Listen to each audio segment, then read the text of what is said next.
Saint Luc, au chapitre 9, versets 22 à 25.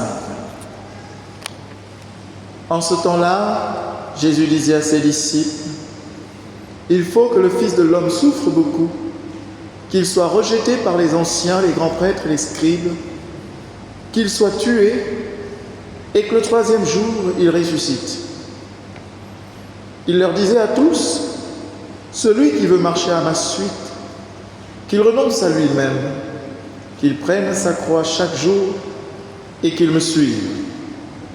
Car celui qui veut sauver sa vie la perdra, mais celui qui perdra sa vie à cause de moi la sauvera. » Acclamons la parole de Dieu.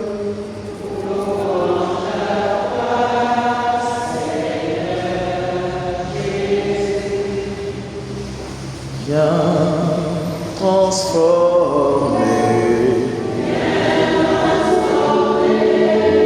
Saint-Esprit, viens transformer, viens transformer, Saint-Esprit, viens transformer, viens transformer.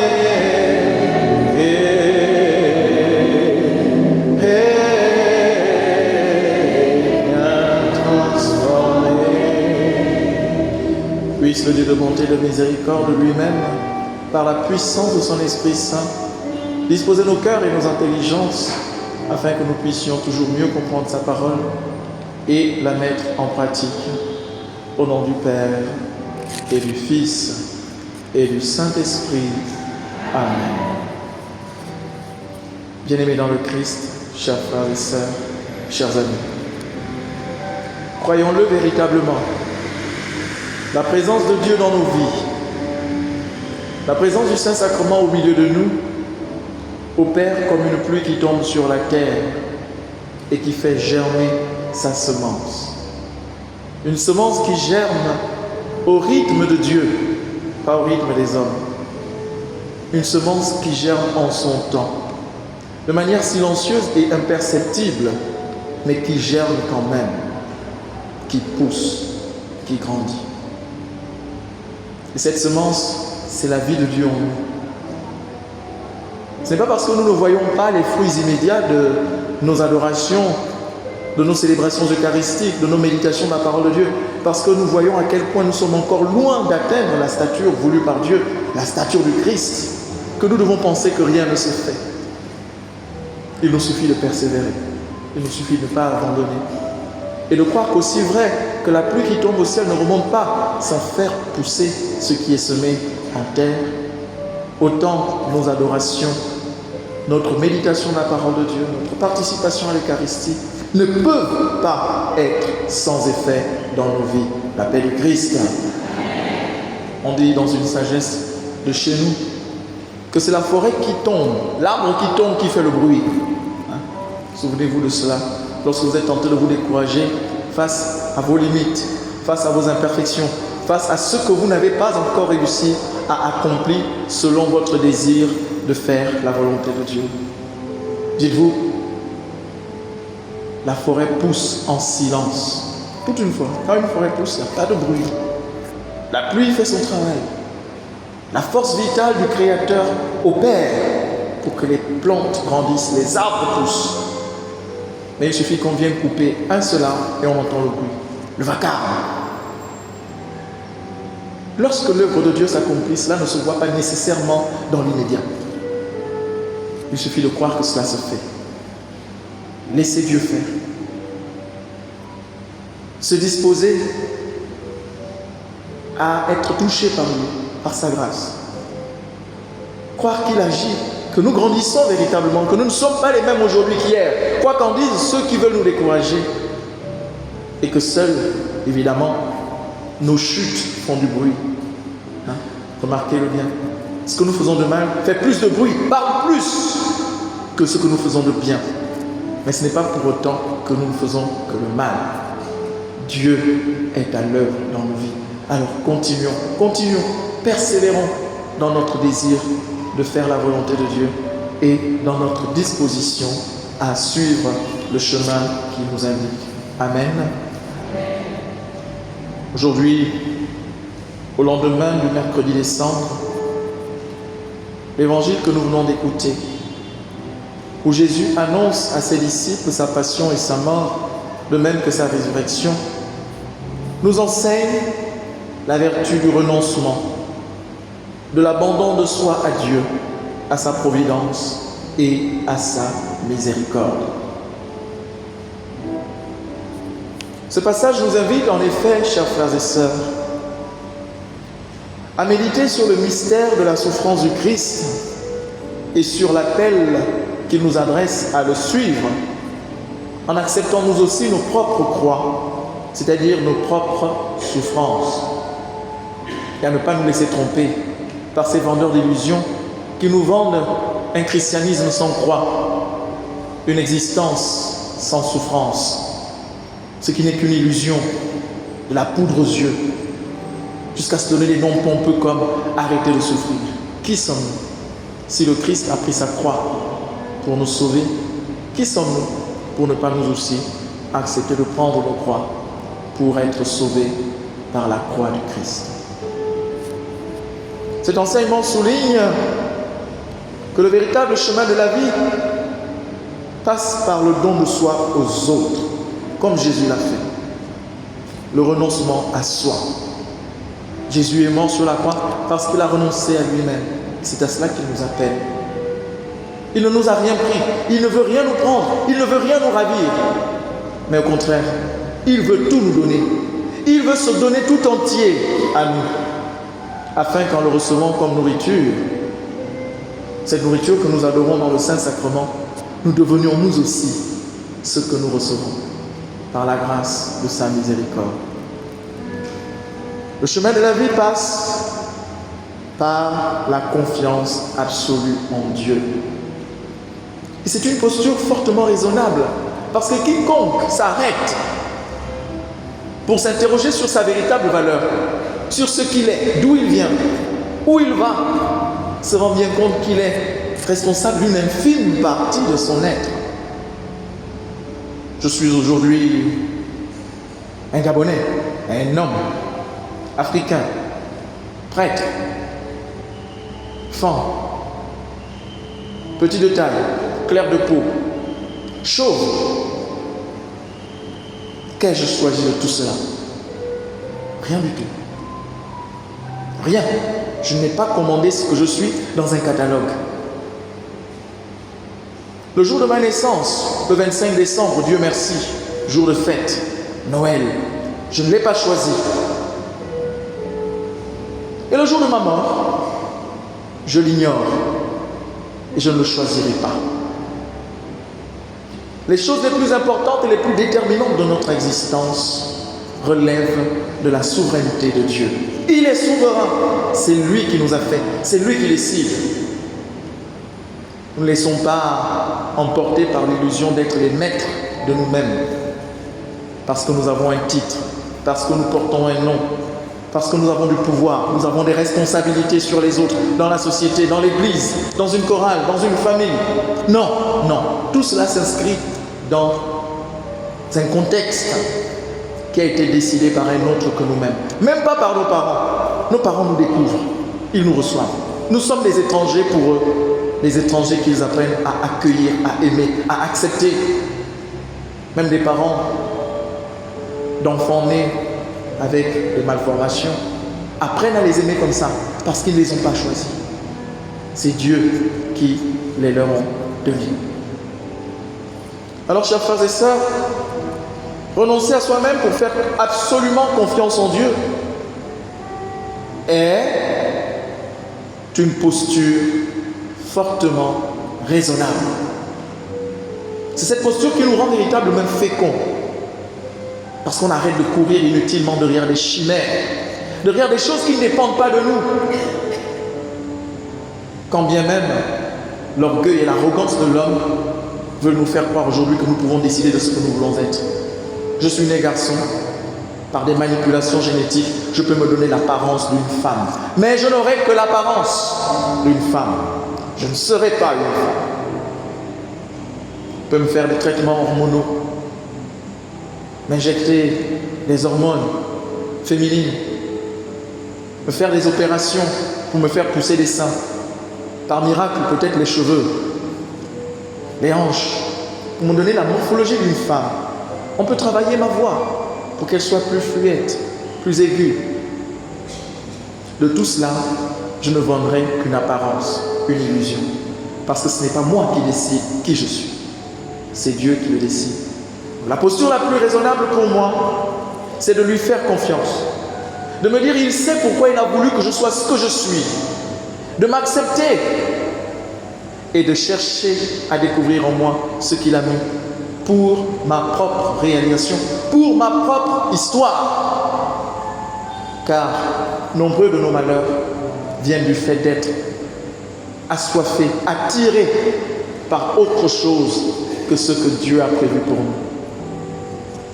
Reconnaître Dieu comme souverain, c'est accepter que ce soit lui qui nous montre le chemin qui est le nôtre.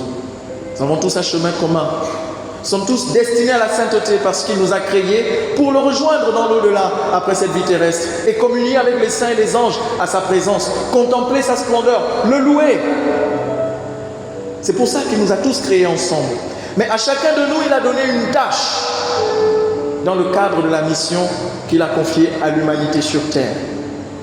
Travailler pour l'harmonie et la paix dans la création, en commençant par les hommes, en commençant par nos familles, nos milieux de vie. Il nous confie une tâche pour être au service de la paix, de l'amour, de la vérité et de la justice parmi nous, dans nos églises, dans nos chorales, dans nos écoles, dans nos différents lieux d'activité et de loisirs. Alors cherchons d'abord cela.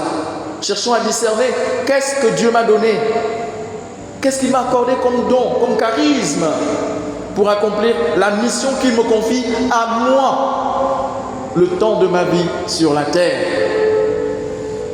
Peu importe ce qu'on pourra faire, que ce soit par la science ou par la magie ou la sorcellerie. J'ai lu quelque part sur Facebook, c'est la vie.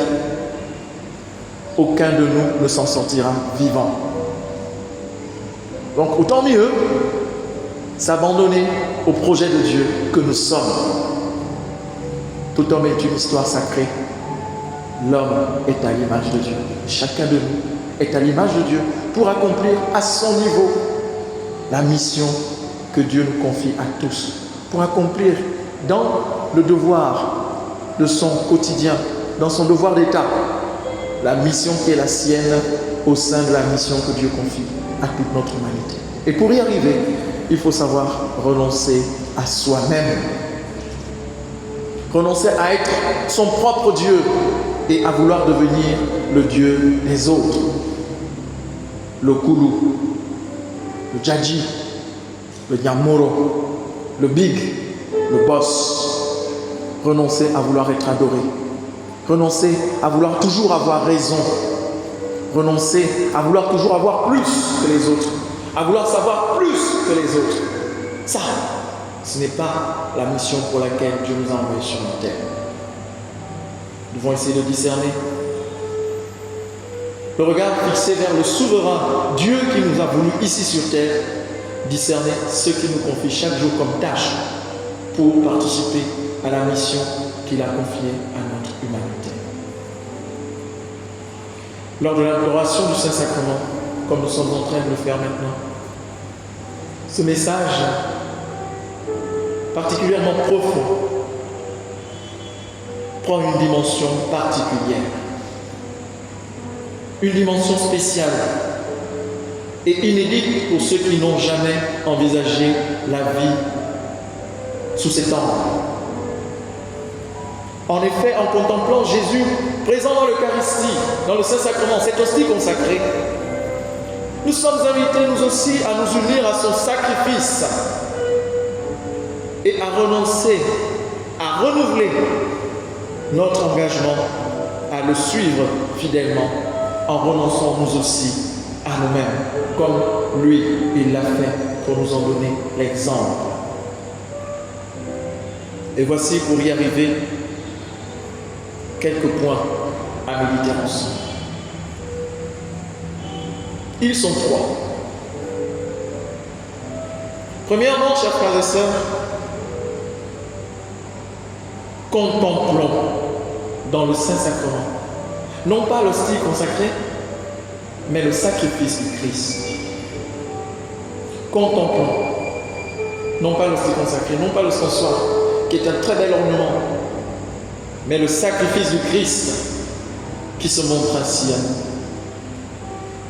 Dans la lettre aux Philippiens, Saint Paul nous a offert cet hymne, le Christ Jésus, ayant la condition de Dieu, ne voulut pas garder jalousement le rang qu'il égalait à Dieu. Mais il s'est anéanti, devenant obéissant jusqu'à la mort et la mort de la croix. C'est pourquoi Dieu l'a exalté. Il l'a doté du nom qui est au-dessus de tout nom, afin qu'au nom de Jésus, tout genou fléchisse, toute langue professe Jésus-Christ est Seigneur, à la gloire de Dieu, le Père. L'élévation de Jésus est d'abord passée par une kénose, un abaissement absolu. Lui qui était de rang divin, lui qui est Dieu, il s'est fait homme. Et parmi les hommes, il ne s'est pas fait président de la République, il ne s'est pas fait roi à la manière de ce monde. Il s'est fait fils de charpentier, lui-même charpentier. Il s'est mis à enseigner l'amour dans l'humilité. Il a enseigné le pardon, la réconciliation. Il a annoncé le règne de Dieu, règne d'amour, de vérité, de justice et de paix. Et ainsi s'est-il montré dérangeant envers ceux et celles qui ne voulaient pas de cela et qui ont décidé de le mettre à mort. Et avant de mourir et de ressusciter, bien sûr, comme si cela ne suffisait pas, il s'est fait pain. Pain. Prenez et mangez. Ceci est mon corps. Il s'est fait vin, fruit de la terre et du travail des hommes, fruit de la vigne. Prenez et buvez. Ceci est mon sang. Le sang de l'alliance nouvelle qui sera versé pour vous et pour la multitude en rémission des péchés. Faites cela en mémoire de moi. Comme s'il ne lui suffisait pas de quitter son rang de Dieu pour devenir homme. Après avoir été homme, il se rend présent en étant nourriture et boisson. Œuvre de mains humaines. Devant le Saint-Sacrement, chers frères et sœurs, rappelons-nous donc que Jésus s'est offert par amour pour nous. Il n'était pas obligé. Il est allé jusqu'au bout de son abaissement. Cet abaissement que requiert l'amour. Quand on aime, on se fait petit. Voilà pourquoi une mère apprend à écouter le langage de son enfant et à lui parler dans ses mots. La mère se fait petite pour faire grandir l'enfant. Dieu s'est fait petit pour nous élever à son rang. Il s'est fait l'un de nous. Et il nous enseigne ainsi le chemin par lequel nous aussi, nous devons nous élever à son rang en nous faisant petits les uns pour les autres. Trop souvent, nous cherchons les honneurs. Très souvent, nous sommes attachés au goût des grandeurs. Nous voulons les premiers plans, les premières places, les premiers rangs. Nous voulons que les projecteurs soient sur nous. Ce n'est pas ça que Dieu nous donne. Méditons sur la passion de Jésus. Et au cours de cette adoration, demandons-lui la grâce de comprendre la profondeur de son sacrifice.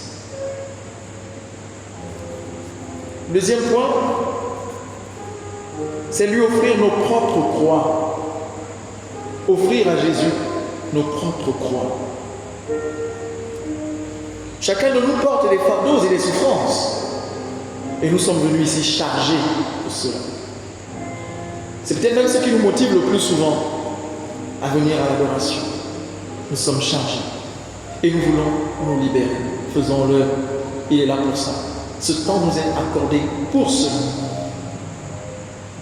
Offrir à Jésus nos croix, nos fardeaux, nos souffrances. En être soulagé. Il dira lui-même, Venez à moi, vous tous qui peinez sous le poids du fardeau, et moi, je vous procurerai le repos. La paix intérieure avec laquelle vous repartez d'ici, quand vous avez vécu une belle adoration accompagnée de louanges et d'actions de grâce, n'est pas factice. Ce n'est pas une simple vue de l'esprit, ce n'est pas de la simple euphorie. C'est la grâce que Dieu nous accorde, qu'il vous accorde en réalisant sa promesse. Parce que vous êtes venus lui offrir vos croix. Profitons donc de ce temps d'adoration pour offrir ses fardeaux et ses souffrances au Seigneur, en nous unissant à sa croix à lui, et pour trouver en lui la force et la consolation dont nous avons besoin pour affronter les épreuves de la vie. Vous savez, lorsque nous vivons ainsi, enracinés dans la parole de Dieu, confiants en ses promesses, nous sommes comme cette maison dont Jésus parlait, qui est bâtie dans le roc et non dans le sable. Remarquons bien, il n'a pas dit que cette maison ne connaîtrait plus les tempêtes, les vents contraires, les torrents qui dévalent. Il n'a pas dit cela. Autant pour la maison bâtie dans le sable, il y aura le vent, les tempêtes, des torrents dévaleront et cette maison s'effondrera. Autant pour la maison bâtie dans le roc, il y aura des tempêtes, il y aura des vents, il y aura des torrents qui dévaleront, mais la maison tiendra. Ne nous trompons pas de promesse. Dieu ne nous a jamais promis une vie sans agitation, sans épreuve, sans difficulté, sans tempête, sans torrent, sans tsunami parfois. Mais il nous a promis la solidité si nous lui faisons confiance. Et c'est ce que nous devons manifester. En lui offrant nos souffrances, trouvons en lui la force et la consolation dont nous avons besoin pour ne pas perdre la foi, pour ne pas perdre l'espérance et pour ne pas cesser de nous aimer les uns les autres. Le véritable échec d'un chrétien, ce n'est pas de connaître des moments difficiles. Non. Il y en a qui vous diront, oui, tu passes ce moment de difficulté parce que Dieu n'est pas vraiment en toi. Mets-toi vraiment en Jésus et tu verras, le problème là va disparaître. C'est faux. L'échec du chrétien, ce qui montre qu'un chrétien s'est éloigné de son maître, ce n'est pas le fait de rencontrer des difficultés. C'est le fait de se mettre à en vouloir au monde entier pour cela. Parce que là, on a perdu l'amour, on a perdu la charité. Celui qui, parce qu'il est en difficulté, se met à envier les autres, à les jalouser, à les détester, celui-là a échoué. Seigneur, pourquoi lui et pas moi? Pourtant je te prie. Pourquoi moi je dois supporter de telles épreuves et lui qui ne te prie même pas, il ne va même pas à la messe, sa vie est meilleure. D'ailleurs souvent on ne sait même rien de cette vie à laquelle nous nous comparons. Mais nous la prenons comme ça en comparaison. Et nous nous mettons à rouspéter et nous perdons la lumière qui est en nous. Nous perdons notre capacité d'aimer parce que nous avons perdu la confiance en Dieu et que nous avons perdu de vue ces promesses qui nourrissent notre espérance. On rencontre qu'un homme comme ça se mettait à prier. J'aime bien cette belle petite histoire. Il priait, il commençait à rouspéter contre Dieu. Mais Seigneur, pourquoi est-ce que moi je n'ai pas ceci, moi je n'ai pas cela? Pourquoi Seigneur, moi je n'arrive pas à être heureux, je n'ai pas tout ce que les autres ont? Pourquoi? Moi aussi je veux, Seigneur, je te prie nuit et jour, moi aussi je veux. Voilà que Dieu a envoyé à cet homme-là un ange pour lui dire, dans 3 jours je reviens. Tout ce que tu me demanderas, je te l'accorderai.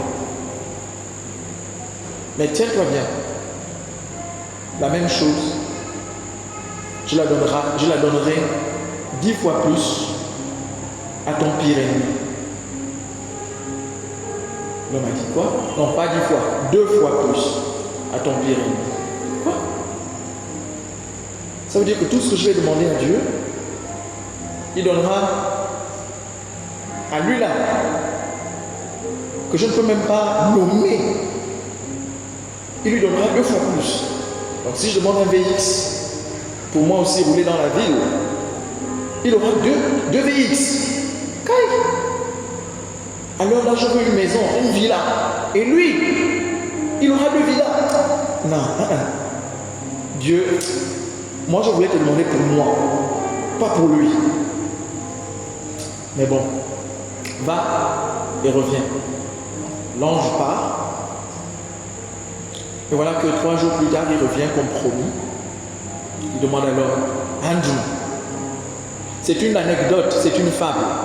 Ça n'a pas eu lieu, mais c'est une image pour nous donner une leçon sur la prière, sur la manière dont nous devons être lorsque nous parlons de Dieu, sur notre disposition intérieure. Et puisque nous parlons du renoncement aujourd'hui, nous allons voir la pertinence de ce renoncement. Ce n'est pas pour se renier soi-même, non. C'est pour renoncer à ce qui pour nous semble être le plus important et entrer dans le projet de Dieu en accueillant ce qui nous révèle être l'essentiel pour notre existence. Quand l'ange est revenu, il a bien entendu demander à l'homme, Andrew, bon femme Yozo, comment c'est? Dis-moi maintenant, tu veux quoi? Comme tu m'as donné, il y a Bélum avec le mauvais cœur dur. Voilà comment Dieu me dit, je veux que tu me crèves un œil. Vous avez compris la logique? Tu m'as réfléchi en disant, si Dieu lui crève un œil et qu'il donne le double à son ennemi Badinga, alors Badinga sera aveugle et lui, Dieu sera borgne. Alors il pourra aller se venger de son ennemi et lui faire du mal. Vous imaginez bien que Dieu n'a pas un cœur qui exauce ce genre de demande, car ce n'est pas cela qu'il veut. Il ne veut pas que nous haïssions nos ennemis. Il veut que nous aimions nos ennemis, que nous leur souhaitons du bien, que nous pardonnions leurs offenses, comme Jésus lui-même, en renonçant à lui-même, a pardonné à ses ennemis, à ses bourreaux sur la croix. Donc l'homme n'a rien reçu, ni un œil crevé, ni la cécité de son pire ennemi, mais il a dû comprendre que le problème, ce n'était pas Dieu dans ses prières. Le problème, c'était lui-même. Ses prières étaient remplies de sa haine, de son envie, de sa convoitise, de ses ambitions démesurées, matérielles essentiellement. Il n'avait pas renoncé à lui-même pour laisser toute la place à Dieu et ne désirer que l'amour. S'il avait demandé à Dieu, je veux de l'amour, son pire ennemi aurait eu 2 fois plus d'amour. Il se serait réconcilié et le monde serait devenu meilleur pour les deux.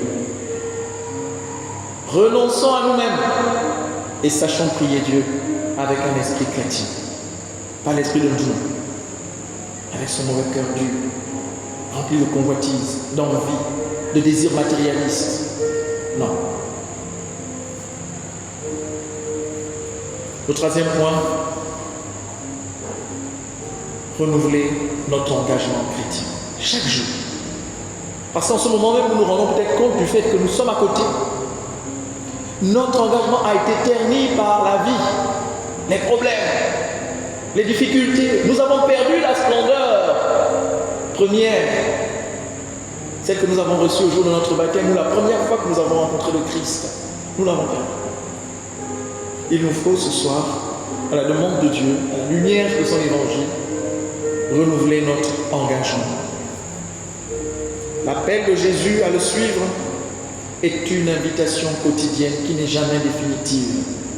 Il faut dire oui à Dieu chaque jour, à chaque instant, surtout lorsqu'on se rend compte qu'on lui a peut-être trop dit non. On s'est trompé de voie. Devant le Saint-Sacrement que nous adorons ce soir, renouvelons notre désir de marcher à sa suite, en acceptant les renoncements que cela implique et en étant confiants du fait que c'est ainsi que nous trouverons la vraie vie, la vie éternelle, qui subsiste au-delà de cette vie qui passe, de ce monde qu'un jour tous, inévitablement, nous allons laisser. Chers frères et sœurs, en vivant ce temps d'adoration avec cette perspective totalement nouvelle et à renouveler chaque jour, nous nous ouvrons à la grâce de la conversion et de la transformation intérieure que Dieu veut réaliser en nous, répondant ainsi à l'appel du Christ à le suivre sur le chemin de la croix vers la résurrection vers la vie éternelle, vers le paradis. Loué soit Jésus-Christ.